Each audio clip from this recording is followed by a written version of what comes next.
Começando mais um Prosa, sejam todos muito bem-vindos. Eu sou o Nilmar Olímpio. Este que é o episódio de número 109. Já peço a todos os amigos que sigam nossa página do Instagram, se inscrevam no nosso canal do YouTube. Os endereços estarão aqui no vídeo. E hoje o Prosa vai falar um pouco sobre ansiedade, depressão, TDAH e como também nós podemos cuidar um pouco da nossa saúde mental. Para este assunto, eu recebo o médico psiquiatra, o Dr. Hugo Ogasawara Bione. Hugo, seja muito bem-vindo ao Prosa, é um prazer te receber aqui, meu amigo. Boa tarde, muito obrigado pelo convite. Obrigado a todos aí por estar assistindo também. E vamos lá, vamos conversar um pouquinho sobre psiquiatria. Já somos amigos de longa data. Exatamente. Conheci o Dr. Hugo, acho que antes de começar a faculdade. Bem antes. Acho que tinha uns 12, 13 anos, né? Não vamos falar da idade, não né? Vamos falar da idade. Deixa... Que bacana como é a vida, né? Isso. A gente ia imaginar que a gente ia estar aqui hoje fazendo um podcast. Na época eu nem imaginava que ia ser psiquiatra, né? Verdade, médico, né? Sim. Você, antes de ser o psiquiatra, você falou que trabalhou já no SAMU. Isso. Eu me formei em 2020, no meio da pandemia, né? Então, todo aquele caos que a gente estava vivendo, muita incerteza.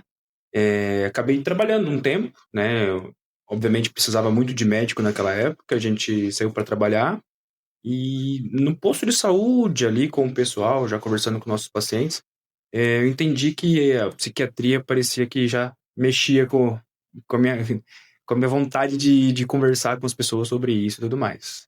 Sim. E buscar uma especialização em psiquiatria daí. E a sua esposa, médica cardiologista. Médica cardiologista. Até já pedi uns exames, vou ser muito amigo dela.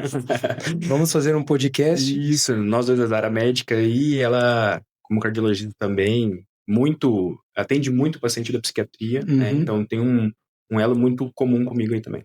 Legal. Eu gostei de um dizer que tem lá no seu Instagram: compreender, cuidar e apoiar. Isso. Foi uma frase que a própria Juliana me ajudou. É. Eu pedi para ela, né, para me ajudar nesse sentido. E eu acho que é o que eu consegui traduzir um pouco em palavras do meu atendimento, né? Então, acho que a psiquiatria tem que ter todo esse zelo, esse cuidado, ouvir o paciente, as queixas. E eu sempre falo que a psiquiatria, o médico psiquiatra, ele é um pouco diferente das outras áreas, né? Por vezes a gente vai abordar assuntos dentro do nosso consultório que o paciente não aborda com pessoas muito próximas da família dele, né? Ou conhecidos, ou até mesmo esposo, marido, né? Mulher. Então o médico psiquiatra acaba sabendo dessas coisas. Então eu sempre falo que a gente é um pouco diferente nesse sentido, né? Sim. Hoje o doutor atende em quais lugares aqui em Cascavel? Hoje, Gilmar, eu tô atendendo pela Unimed, lá no Centro de Atenção à Saúde, lá no CAS, né? Lá na Tancredo Neves. E também atendo crianças e adolescentes na Clínica Neurabilita. E os atendimentos particulares, né, no edifício do Medical Center, né? No novo edifício ali que abriu agora. E também faço atendimentos online, né? Hoje a psiquiatria permite essa demanda, né? Então a gente consegue também atender o paciente que deseja esse atendimento.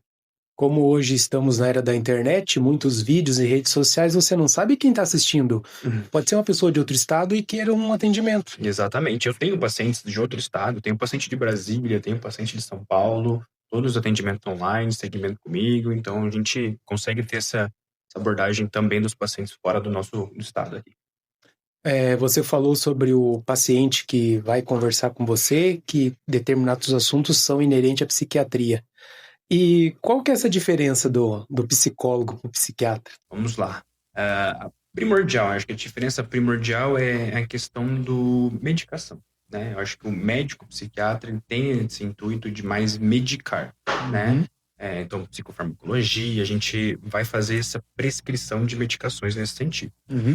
O psicólogo, ele trabalha algumas ferramentas, linguística, comportamento, né? Outras situações dos sintomas do paciente, né? Então, ele tem a importância dele, obviamente, nós também, mas essa diferença entre prescrição e não prescrição é que muda muito do psiquiatra para o psicólogo, né?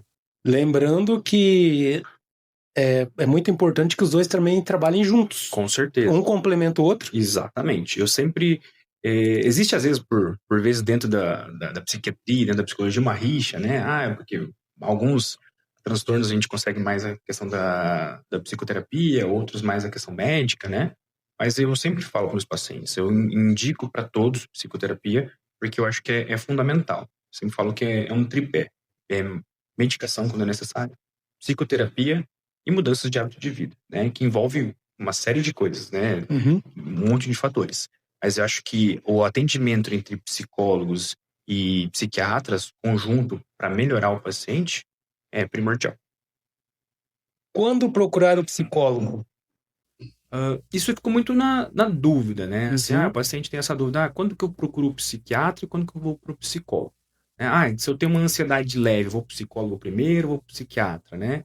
Então a gente fica naquela, quando que eu posso realmente procurar? Eu falo pro meu paciente assim, a facilidade, obviamente, de você chegar a um psicólogo, a um psiquiatra, o que você conseguir primeiro, buscar uma ajuda, é extremamente eficaz, tanto um quanto o outro. Primeiro, você fala, não, depende muito, né? Depende muito da situação, depende de onde você está, como é que é o acesso realmente à questão da saúde, né? Mas, assim, o psiquiatra, por vezes, ele vai conseguir ajudar nessa questão medicamentosa quando o paciente tem sintomas, então, sintomas depressivos, sintomas ansiosos, que prejudiquem o dia a dia, o próprio TDAH, né? Outros transtornos. Então, a gente acaba, assim, falando que quando gera um prejuízo muito grande, né, que a gente vai ter que abordar com uma questão medicamentosa, por isso o psiquiatra nesse sentido. Muitos psicólogos me encaminham pacientes, porque às vezes abordam o paciente pela primeira vez, né? Percebem que existe, além da questão da psicoterapia, uma questão de medicação, e acabam me encaminhando o paciente. E o contrário é a mesma forma, né? Então, o paciente vem para mim e eu encaminho ele para o psicólogo também, para a gente fazer esse trabalho conjunto, né? Mesmo com toda a informação que tem na internet, eu acho que ainda a palavra psiquiatra assusta. Muito, muito. Porque mais antigamente, se falasse em psiquiatra, a pessoa ia falar, vamos falar a verdade, eu não tô louco? Isso. Ou eu tô errado? Escuto muito isso, todo Sério? dia, na verdade. É um estigma, né, que a gente fala, que a gente está tentando quebrar nos últimos anos. Eu acho que com a pandemia, uma coisa boa nesse sentido foi sobre essa questão de saúde mental. Conversar sobre saúde mental. Então, na pandemia ficou muito claro que muitas pessoas adoeceram, né, principalmente sobre essa questão mental. Então, depois da pandemia, a gente está tentando, acho que passos, vamos dizer assim, bem devagar, melhorar essa questão do estigma, né? Hoje, eu acho que tem muitos pacientes que buscam um atendimento, um acompanhamento psicológico, acompanhamento psiquiátrico, né? Isso é extremamente importante. Por vezes, eu até falo assim, clinicamente falando, quando o homem chega sozinho, principalmente o homem, por que homem? Porque às vezes o homem tem essa questão, é fraqueza, é uma questão mais, vamos assim, o homem tem uma dificuldade de procurar ajuda nessa questão mental. A mulher, por muitas vezes, é muito mais fácil procurar essa questão de saúde mental. Tanto saúde mental quanto saúde física em geral, né? Até mesmo outras áreas, por exemplo, urologia, o homem vai muito pouco, a mulher vai no ginecologista quase todo ano. Então tem que normalmente a mulher empurra o homem, né? Toda essa questão do cuidado. Eu tenho vários. O paciente chega a ser acompanhado da mulher, ele não queria vir, tava meio na dúvida, mas depois que a gente chega, faz aquela primeira abordagem, conversa, ele entende que às vezes é preciso realmente, necessário, né? E o acompanhamento é tranquilo nesse. Eu falo, o psiquiatra não é um monstro, gente. Nós somos médicos, estamos ali para ajudar o paciente com as dificuldades do dia a dia dele.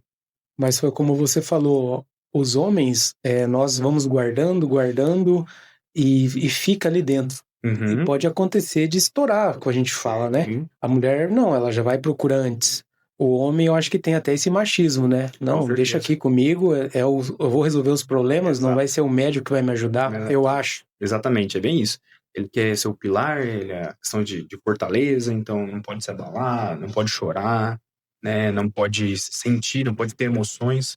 Não, hoje em dia eu acho que isso já está muito, vamos dizer assim, ultrapassado. Sim. A gente tem que realmente demonstrar isso e discutir, debater sobre isso. E o doutor atende crianças, adolescentes e adultos. Sim. Então o que a gente falar vai servir, vamos fazer um geral para os três. Isso. Tem algumas diferenças, né? Tem. Falar, atendimento de criança e adolescente é diferente, porque sempre vem agregado, eu sempre falo, vem o pai e mãe junto, né? A gente não trata só a criança, só o adolescente, porque isso envolve a questão familiar na maioria dos casos, né? Então, o adulto é um pouco diferente. Então, até separo clínicas nesse sentido justamente para ter abordagem diferente, tempos diferentes, equipe diferente, né? Então, os atendimentos de criança, por exemplo, que eu faço na Neurohabilita, a gente tem uma equipe toda multidisciplinar, que a gente acaba se envolvendo nesse ponto, né? Eu encaminho, a gente conversa. Um ambiente preparado, eu vi lá, todo colorido, Isso, tem às vezes isso. tipo uma escolinha lá dentro. Isso, perfeito. Porque assim, é diferente, né? Às vezes a criança chega num ambiente que é mais polido, ela vai se sentir desconfortável, então a gente tem que deixar ela mais confortável para que eu possa conversar com ela e tudo mais. Vamos só falar sobre um tema, porque aqui o tempo é curto das crianças. Esse tal do celular para as crianças, é isso que está causando todas essas patologias com ela? Eu acho que já tem criança estressada? Sim. Hoje em dia a gente tem tem percebido e visto, né, essa questão de os transtornos parecem que estão acontecendo mais cedo, né? Assim, não sou tão velho, assim, uma geração tão diferente, mas estava conversando aqui antes sobre talvez brincar na rua, né? Ter esse afastamento da tela, né? Vou falar por mim, na minha época, eu tinha meu videogame, mas não deixava de brincar na rua para jogar videogame. Hoje em dia é o contrário. Hoje você não vê uma criança brincando com brinquedos, às vezes simples ali, ele vai lá, a tela consome esse tempo dele muito maior, né? Então, assim, hoje tem muitos estudos, muitos livros. Ontem mesmo, essa semana passada, na verdade, eu li um livro sobre o que aconteceu com a minha filha, né? Então, assim, é uma história baseada em fatos reais sobre um pai que teve um problema. Vou dar um spoiler aqui, gente. Mas é um pai que teve um problema com a mãe falecida, acabou dando um celular para a filha, achando que iria fazer com que ela se enturmasse mais com o pessoal da escola e tudo mais. Ele foi descrevendo, discorrendo sobre todos os problemas que o celular trouxe para ela, né? Coisas sombrias. Acho que até teve uma edição que o Fantástico colocou, né? Uma reportagem sobre isso realmente. Então, assim, é muito prejuízo, né? Não só pelo tempo de tela, questões oftalmológicas, né? Você falou, questões de atenção, questões realmente de entrosamento social, né? A criança perde essa vontade de conversar. Porque ela não conversa. Sim. Hoje em dia ela conversa no celular. Isolada no mundinho deles. Muitas vezes tem muitas mães que dizem, mas ele tem dificuldade de conversa. Mas assim, mãe, como que foi essa conversa? Como é que foi essa introdução a um ambiente de social, né? Foi só no celular? Por exemplo, eu vejo muitas vezes eu vou sair no jantar, a gente tá conversando, o filho tá no celular, né? Você pode vir em qualquer restaurante hoje em dia, né? Aí tem aquelas versões da mãe, do pai, mas assim, a gente quer um momento de paz, quer um momento que a gente tem que ficar mais tranquilo, senão a gente não consegue comer. Eu acho que, assim, é o equilíbrio, não é 100%, é 880, né? Então, não é todo momento, mas também não é assim, vou tirar o paciente não vai ter acesso nenhum à tela, porque hoje em dia o acesso é muito fácil, né? A gente vive num ambiente já tecnológico. Como nós falamos, a criança de 2 anos já sabe onde tem que pular o vídeo do YouTube e às vezes nem o adulto sabe. Eu falo, a minha irmã tá morando em Brasília agora, né? A minha sobrinha tem 1 ano, vai fazer 1 aninho agora. Ela já vai lá e desliga a ligação sem nunca ter visto, né? Nunca tem ninguém ensinado pra ela, não sabe falar, não sabe escrever, não sabe fazer nada, e vai lá e ela já sabe clicar nos botões. É intuitivo, né? Então, assim, a questão do celular, a questão das telas são muito intuitivas, né? Então, prende muito a atenção dessas crianças. E o que agrega também a esses fatores é a própria saúde da criança, porque, como a gente falou, a gente pisava na terra, ia para areia, pegava sol. Não acontece isso, que pode desencadear esses fatores também. Perfeito, a questão até de atividade física. Isso. A recomendação da OMS, a gente vai falar um pouquinho depois também sobre atividade física, mas a recomendação da OMS é até para criança, criança e adolescente. Atividade física, a gente acaba esquecendo, parece que é só no adulto que a gente tem que fazer aquilo. Se for começar a cuidar da nossa saúde física, né? Mas não, criança, antigamente você via até a questão de sobrepeso, era muito menor, sobrepeso em criança. Hoje, né, teve mudanças no colégio, alimentação no colégio, tudo para melhorar essa alimentação, essa questão de sobrepeso. Mas hoje em dia você vê um ganho de peso nas crianças muito grande. Essa questão de estar em telas, não ter mobilidade, não quer fazer atividade física, não quer se movimentar. Então, isso tudo é prejudicial, com certeza, para o desenvolvimento dessa criança. Você sabe quando eu fico feliz quando às vezes a gente está correndo, né? E às vezes eu vejo um pai com uma criança pequena com a cadeirinha na bicicleta.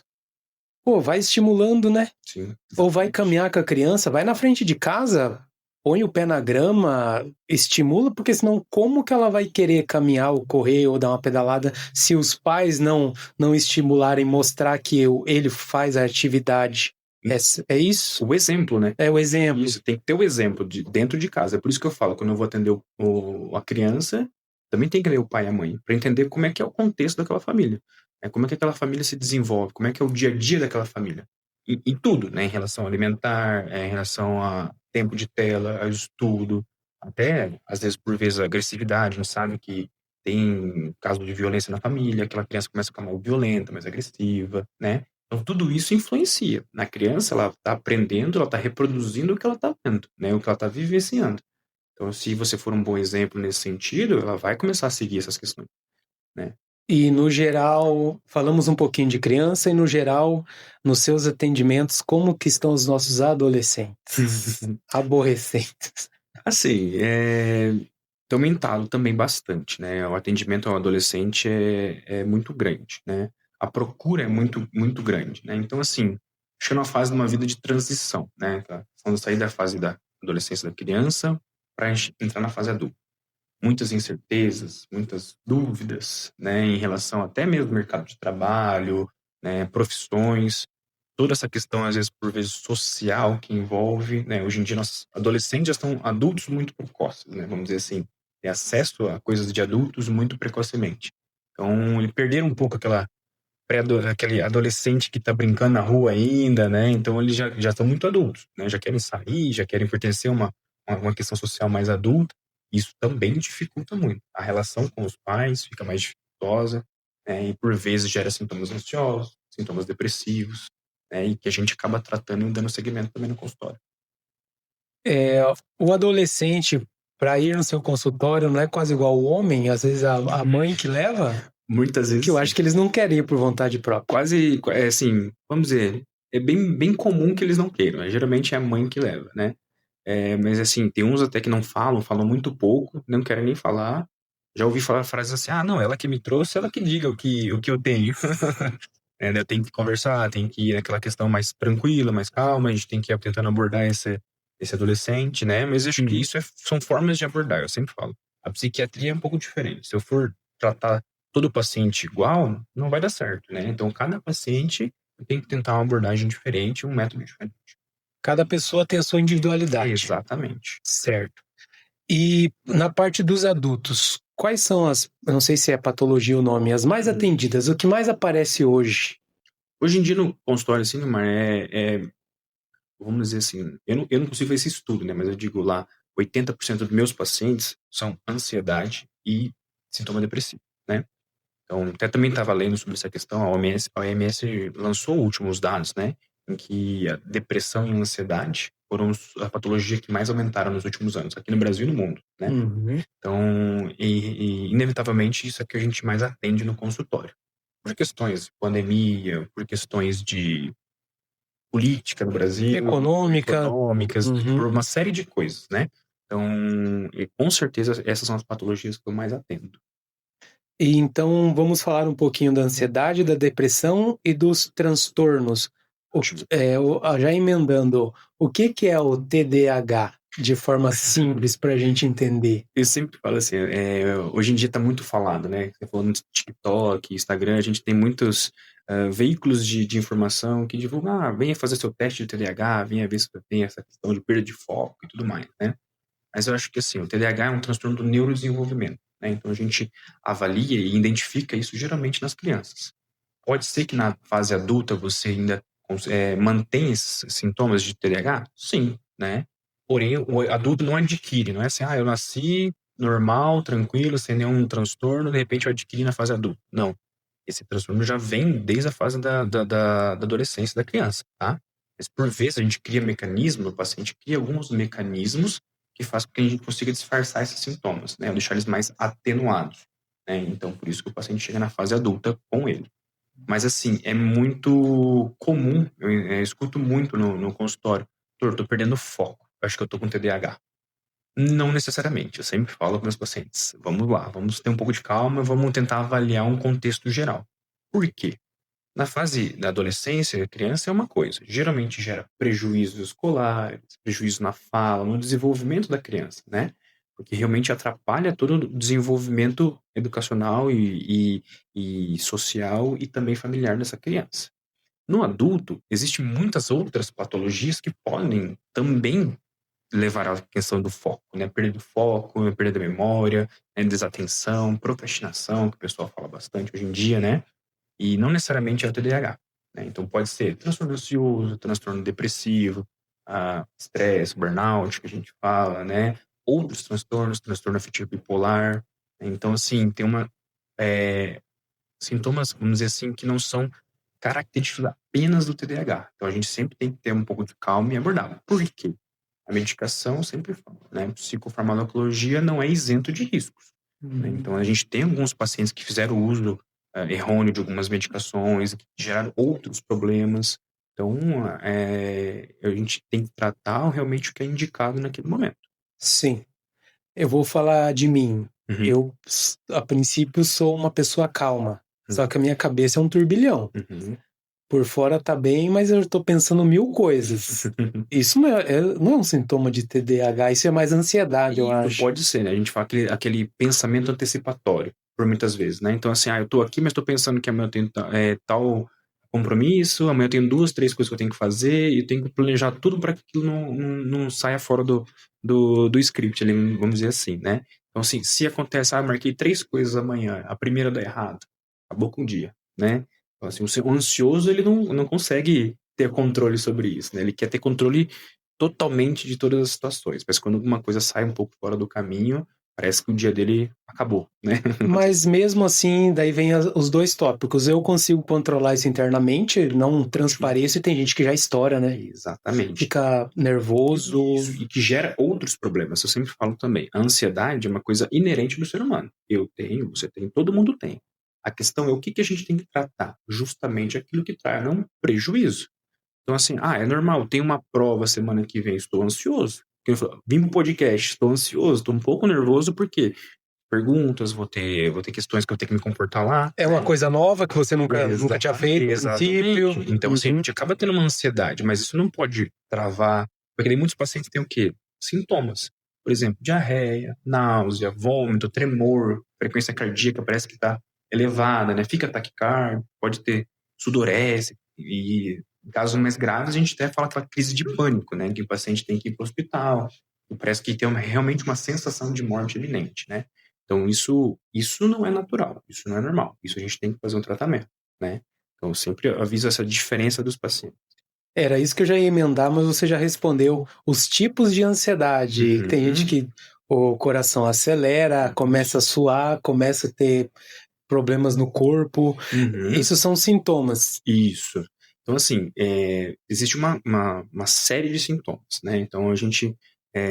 pacientes por pacientes. Tem paciente que chega para mim tendo essas crises de ansiedade, né, que a gente fala, ou crises de pânico, nesse momento em que ele tem essa sensação de morte iminente, é muito mais fácil a gente ter o diagnóstico, né? A gente entende que aquilo não é dentro da normalidade, né? Mas tem muitos pacientes que às vezes, por vezes assim, ontem mesmo eu atendi um paciente, ele fala, doutor, eu fico de uma sensação de náusea só, parece que meu estômago está embrulhado. E geralmente antes de acontecer algum evento, qualquer evento, seja familiar, seja no trabalho, qualquer evento. Mas é uma coisa que me traz um desconforto. Isso já faz muito tempo. Passou o evento, passou aquele momento que ele tem que trabalhar, passou. Não tem mais crise, não tem mais nenhum sintoma. Então, opa, isso pode ser às vezes um sintoma leve, né, um leve para moderado, que não necessariamente é igual a todos os outros que a gente tem conhecimento, né? Tem paciente às vezes só tem a diarreia, só aquela dor de barriga, sabe? Parece que tem que ir no banheiro. Às vezes meu pai falava isso no esportista, né? Ia jogar bola, no jogar bola na cidade dos outros, de repente tinha um fulano de tal lá aqui no banheiro, que ficava nervoso. Então acontece, isso realmente pode acontecer. Tem um exemplo prático, já que o doutor é corredor também. Às vezes falta 1 minuto para largar, a gente tem que ir ali no banheiro. Às vezes não tem nada, você vai lá. É bem comum isso, né? Vejo no vídeo do pessoal, eu tô correndo, se você correr, tem que montar no banheiro, tem que parar. Não tem nada, você vai lá só pra... É uma forma de... Exato. Sei lá, não sei. Outra coisa sobre ansiedade questão... Tem muitas pessoas que têm medo de elevador. Há 2 meses eu fui viajar lá pro Nordeste e eu vi o comportamento das pessoas dentro do avião. Isso, principalmente aumentou. Viu? Ansiedades pesadas, né? Você vê no rosto da pessoa que ela tá parece que tava caracteriza já como uma fobia que a gente fala, né? Então, assim, tem a fobia de várias questões. Tem um paciente que tem fobia de chuva, por exemplo, né? Então, que às vezes ele passou num temporal, ficou dentro do temporal, e toda vez que agora faz um tempo de chuva, ele começa a ter uma ansiedade, um pânico nesse sentido, né? Animais, né? Eu falo minha esposa, vou falar dela aqui. Pânico, fobia, assim, de barata, né? Então, não pode ver, não pode nem ouvir, nem que não exista, né? Já tem aquela... Entra em crise, já tem um ataque cardíaco nesse sentido. Então, esses pacientes também geram crise de ansiedade por geralmente um gatilho específico, que a gente fala, né? Então, por uma série de coisas. O paciente já por assalto, que já passou por um momento muito ruim, por um trauma, né? Um estresse pós-traumático, que a gente pode falar também. Acidente de carro, um monte de coisa. Então, o paciente às vezes entra num carro, entra num avião, entra num ônibus, ou entra num local fechado, tem uma fobia de estar dentro daquele local. Eu tenho fobia também da ressonância. Também. É ruim, né? Eu vou falar uma outra fobia. Eu não tô falando de mim. Depois a gente marcar uma conta. O carro que só tem 2 portas, eu não vou atrás. Por quê? Boa pergunta. Parece que eu não tenho lugar pra sair. É uma fobia. Exatamente. Às vezes você sente aquela claustrofobia, né? Fica aquela questão um momento muito fechado, né? Tem paciente meu que pede pra deixar a porta aberta. Você não pode não fechar a porta, deixar ela encostada. Olha aí, então não falei nada de... Não, isso... Resumindo, todos esses tipos de ansiedade têm tratamento e tem cura. Sim. Ou pode amenizar muito, melhorar. Exatamente. Tem alguns transtornos que a gente acaba não falando em cura, né? Porque envolvem outras questões, não só essa questão de ansiedade e depressão, né? Mas assim, o que a gente tenta devolver sempre para o paciente? A qualidade de vida, né? Eu sempre falo para o paciente, talvez você não vai conseguir chegar o que era antes, mas talvez um novo melhor, entende assim? Então, para você conseguir realmente ter uma boa qualidade de vida. Porque assim, às vezes os pacientes, justamente aquilo que eu estava falando antes, eles querem não ter ansiedade para nada. Não, mas a ansiedade, até certo ponto, é bom e faz necessário. Porque evita que você faça com que você se previna de tomar alguma atitude para que não aconteça realmente alguns... Pode ser uma autodefesa? Exato, entendeu? É um mecanismo de autodefesa nosso. Então, assim, ter uma ansiedade que seja controlável, por muitas vezes é bom, é seguro. O problema é quando isso gera um prejuízo. Então, a gente tem que devolver essa qualidade de vida do paciente. Sintomas depressivos, da mesma forma.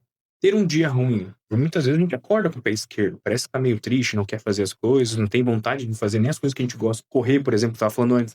Tem dia que eu corro quantos anos? 16 anos? Tem dia que eu não quero correr. Mas, né, tá triste. Mas essa tristeza não pode perdurar longos períodos, entende? São fases, né? São fases. A ansiedade seria uma escada para depressão? Primeiro vem a ansiedade, depois a depressão, ou não? São distintos? Não necessariamente. Eles podem ser distintos, mas a maioria dos casos, eles acabam vindo juntos. Sempre falo assim que é um ciclo, né? Porque uma coisa vai levando a outra, geralmente, né? Um paciente que é mais ansioso, por vezes ele acaba se frustrando muito mais, entende? Essa frustração gera sintomas depressivos. Então, eu sempre falo com os pacientes assim, a associação das duas comorbidades pode acontecer. Existe o paciente que é só mais ansioso? Sim, por exemplo, tem uma questão de fobia.